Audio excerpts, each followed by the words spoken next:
Mimi sijui nitalala leo wapi kwa sababu niko na shida. Sijui nitalipiwa na nani rent, sijui watoto wangu watasoma aje. Ukiimaji wezi linganisha nyumba na mtu weni mwenye alikufa. Na wenye wamefaidika na hii maji si wenye waliadhirika. Wenye waliadhirika hakuna mmoja alifaidika, wanalia bado. Lakini kuna watu wanatembea na magari na matumbo kubwa kubwa kila saa na masuti wamevaa. Sasa mimi ninahangaika na watoto yangu kwa barabara. Wanyonge wanaki. Wanyonge anaki. Huyo mtu si anastahili akuwa amekufa. Huyo mtu anastahili kupumua kwa hii dunia ya Mungu.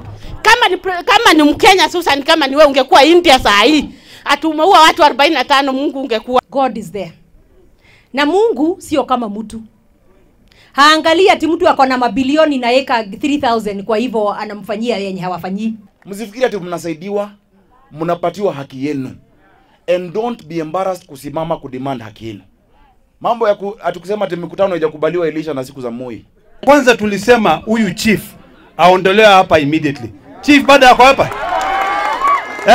Si bado yako hapa?